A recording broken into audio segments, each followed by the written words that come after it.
Bairro de Senador Camará, zona oeste do Rio de Janeiro.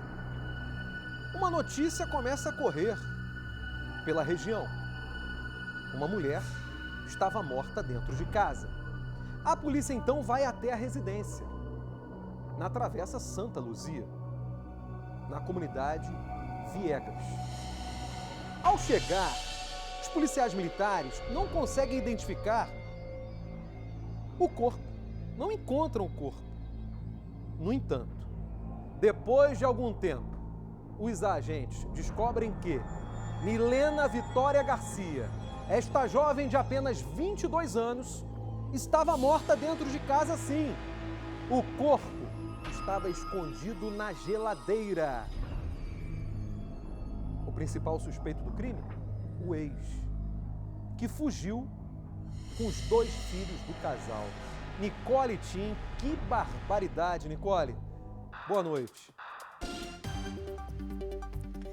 Pois é, Hernani, boa noite para você, a todos que nos assistem aqui no Cidade Alerta. Olha, e esse assassino, o homem que cometeu esse crime cruel, ele está preso aqui na Delegacia de Homicídios da capital, na Barra da Tijuca, zona oeste da cidade. Isso tudo aconteceu hoje de manhã, por volta das 8 horas da manhã.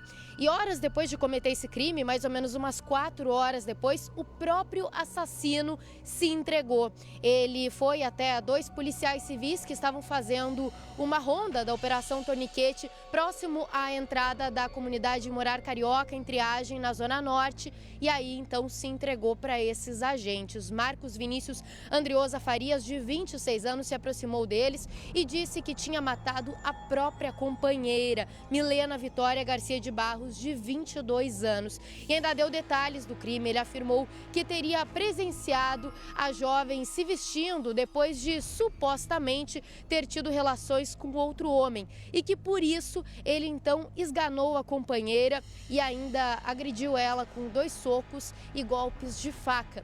Depois disso, ele ainda enrolou o corpo em um pano e colocou dentro da geladeira, limpou o local e saiu de casa com os 2 filhos e foi em direção à casa da irmã dele em Triagem, na Zona Norte. Quando o Marcos Vinícius procurou os agentes, ele também estava com os 2 filhos, 2 crianças, naquele momento em que ele confessou tudo então para os agentes e disse aos policiais que as crianças não tinham presenciado o crime. A Delegacia de Homicídios da capital já tinha recebido o registro, essa ocorrência toda, quando o Marcos Vinícius se entregou. Ele se entregou mais ou menos 4 horas depois, então.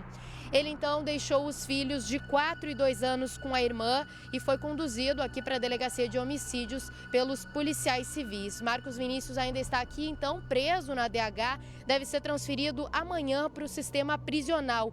O corpo de Milena foi encaminhado para o Instituto Médico Legal e os familiares estão prestando depoimento, inclusive nesse momento. A gente ainda apura como era o relacionamento dos 2, há quanto tempo eles estavam juntos, sinais de violência, relatos de outras agressões entre eles e que o Marcos Vinícius possa ter cometido outras situações contra ela. A gente ainda está apurando todas essas informações, todos esses detalhes, mas o Marcos Vinícius ele já tinha sido preso, inclusive em flagrante, em Bangu, na Zona Oeste, no fim de agosto, por estar com uma moto sem placa e com a numeração do chassi e do motor raspada. Então, nessa ocasião, ele foi preso em flagrante e acabou saindo na audiência de custódia 2 dias depois. Agora, é claro, vai responder pelo homicídio da própria companheira, mãe dos filhos dele, Hernani.